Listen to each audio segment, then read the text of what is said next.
بسم اللہ الرحمن الرحیم۔ حضرت ابراہیم علیہ السلام نے اپنے باپ سے لے کر بادشاہ تک کو توحید کی دعوت پیش کی، مگر اس دعوت تبلیغ کو سوائے آپ کی بیوی حضرت سارہ علیہ السلام اور بھتیجے حضرت لوط علیہ السلام کے کسی نے قبول نہ کیا۔ جب آپ عبادت کرتے تو لوگ آپ کو تکلیف پہنچاتے۔ آپ نے ان سے نا امید ہو کر اللہ تعالیٰ کے حکم سے اپنی بیوی سارہ اور بھتیجے لوط علیہ السلام کو لے کر بابل سے ملک شام کی طرف ہجرت کی تاکہ وہاں آزادی کے ساتھ اللہ کی عبادت کریں۔ راستے میں ایک ملک مصر سے گزر ہوا جہاں ایک ظالم حکمران کی حکومت تھی۔ وہ جب بھی کسی عورت کے ساتھ اس کے خاوند کو دیکھتا تو خاوند کو قتل کروا کر عورت کو اپنی جنسی ہوس کا نشانہ بناتا۔ اگر عورت کے ساتھ باپ یا بھائی ہوتا تو انہیں قتل تو نہ کرواتا لیکن عورت کے ساتھ پھر بھی زیادتی کرتا۔ اسے یہ اطلاع دی گئی کہ ابراہیم علیہ السلام ایک نہایت حسین عورت کے ساتھ آئے ہیں۔ بادشاہ نے فوراً حضرت ابراہیم علیہ السلام کو بلا کر پوچھا کہ تمہارے ساتھ یہ عورت کون ہے؟ حضرت ابراہیم علیہ السلام نے فرمایا کہ یہ میری بہن ہے۔ بادشاہ نے کہا اسے میرے پاس بھیج دو۔ آپ نے حضرت سارہ کو اس کے پاس بھیجنے سے پہلے یہ سمجھا دیا کہ میرے اور آپ کے علاوہ یہاں کوئی بھی مومن نہیں ہے اور مسلمان آپس میں اسلامی بہن بھائی ہیں۔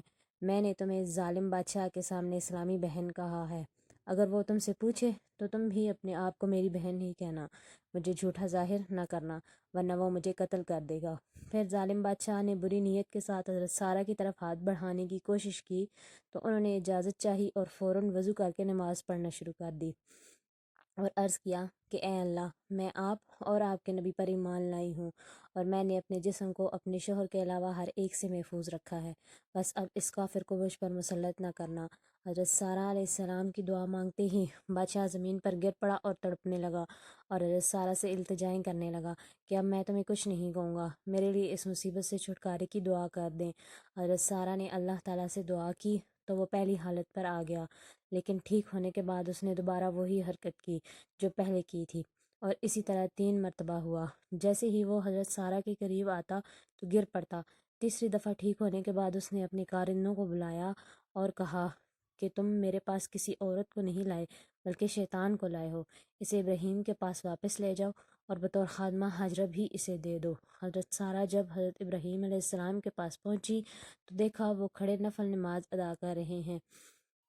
انہوں نے ہاتھ کے اشارے سے پوچھا کہ کیا معاملہ پیش آیا؟ حضرت سارہ نے فرمایا کہ اللہ تعالیٰ نے کافر کی چال کو ناکام بنا دیا اور ایک خادمہ حاجرہ بھی دلوا دی۔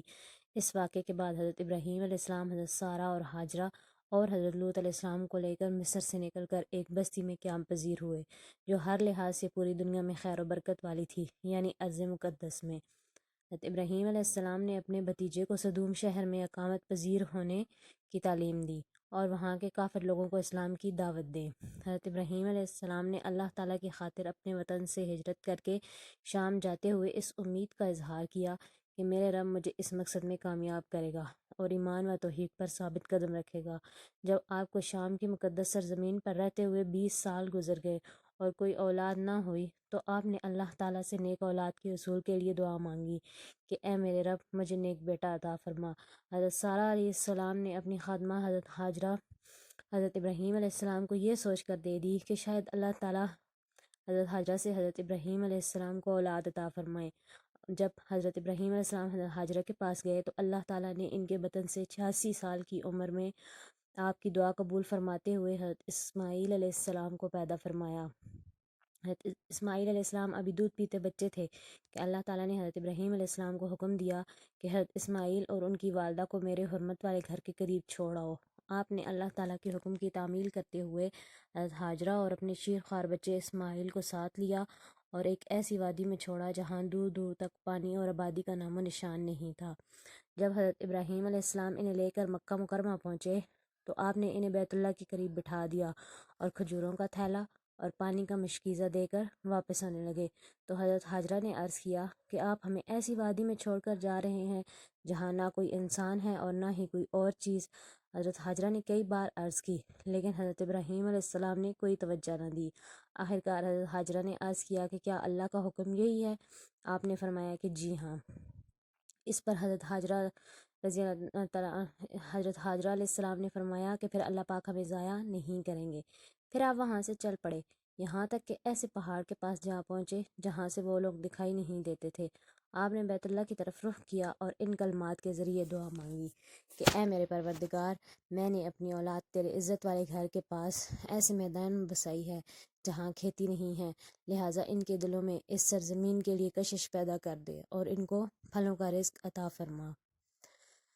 حضرت حاجرہ علیہ السلام حضرت اسماعیل علیہ السلام کو دودھ پلاتی رہیں اور مشک میں سے پانی پیتی رہیں، یہاں تک کہ پانی بھی ختم ہو گیا اور انہیں خود بھی اور بچے کو بھی پیاس لگی۔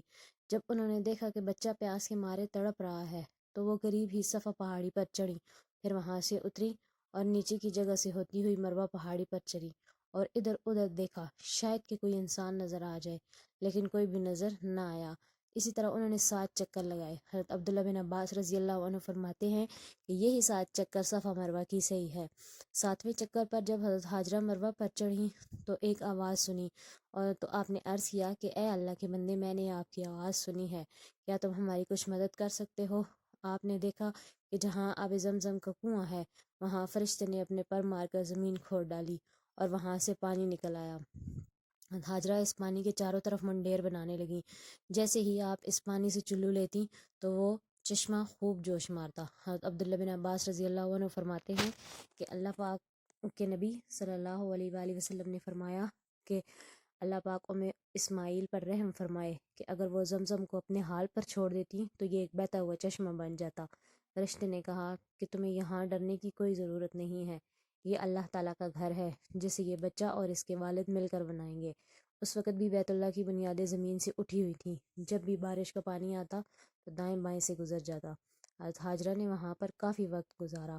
پانی نکلنے کے چند دن بعد ہی ایک قافلے کا وہاں سے گزر ہوا تو انہوں نے وہاں پانی دیکھ کر حضرت حاجرہ سے وہاں رہنے کی اجازت مانگی تو آپ نے اجازت دے دی۔ اس طرح وہاں ایک بستی رہائش پذیر ہو گئی۔ جب حضرت اسماعیل علیہ السلام کچھ بڑے ہوئے تو حضرت ابراہیم علیہ السلام کو اللہ تعالیٰ نے بطور امتحان خواب میں اپنا بیٹا قربان کرنے کا حکم دیا۔ آپ نے اپنا یہ خواب بیٹے کے سامنے پیش کیا تو وہ بھی اللہ تعالیٰ کے لیے قربان ہونے کو تیار ہو گئے۔ آپ بیٹے کو لے کر قربان کرنے کے لیے مینا میں پہنچ گئے۔ جب آپ بیٹے کو لٹا کر قربان کرنے لگے تو اللہ تعالیٰ نے حضرت اسماعیل علیہ السلام کی جگہ ایک مینڈے کو قربان کروا کر آپ کی سنت کو بعد میں آنے والوں کے لیے جاری کر دیا۔ حضرت ابراہیم علیہ السلام جب اللہ تعالیٰ کی طرف سے آنے والی آزمائش پر پورا اترے تو اللہ تعالیٰ نے انہیں بطور انعام آپ کو 100 سال کی عمر میں دوسرے بیٹے حضرت اسحاق علیہ السلام کی خوشخبری سنائی۔ جب اسماعیل حضرت حاجرہ سے پیدا ہوئے تو حضرت سارہ کو بھی اولاد کی خواہش ہوئی۔ جب اللہ تعالیٰ کی طرف سے بھیجے ہوئے فرشتے بطور مہمان حضرت ابراہیم علیہ السلام کے پاس آئے تو آپ نے مہمان نوازی کے طور پر ایک بنا ہوا بچڑا ان کے سامنے پیش کیا تو انہوں نے کھانے کی طرف ہاتھ نہ بڑھایا تو آپ کو تعجب اور خوف محسوس ہوا۔ تو اس پر فرشتوں نے کہا کہ ڈرو نہیں، ہم تو آپ کو اسحاق اور یعقوب کی خوشخبری سنانے آئے ہیں۔ یہ سن کر حضرت سارہ علیہ السلام کو بہت تعجب ہوا کہ میں بھانج ہوں اور میرے ہاں بڑھاپے میں کیسے اولاد ہوگی؟ فرشتوں نے کہا کہ تمہارے رب نے یہی فرمایا ہے اور بے شک وہ خوب حکمت والا ہے۔ جب حضرت ابراہیم علیہ السلام کو اللہ تعالیٰ نے جو بھی حکم دیا اور آپ نے فوراً اس کی تکمیل کی اور کامیاب ہوئے تو اللہ رب العزت نے آپ کے کامیاب ہونے پر اپنی رحمتوں کا نزول فرماتے ہوئے آپ کی اولاد میں برکتیں پیدا فرمائیں اور آپ کے اعمال کو بعد میں آنے والی امتوں کے لیے عبادت بنا دیا۔ جب حضرت اسماعیل علیہ السلام جوان ہوئے تو اللہ تعالیٰ نے آپ کو اپنا گھر تعمیر کرنے کا حکم دیا۔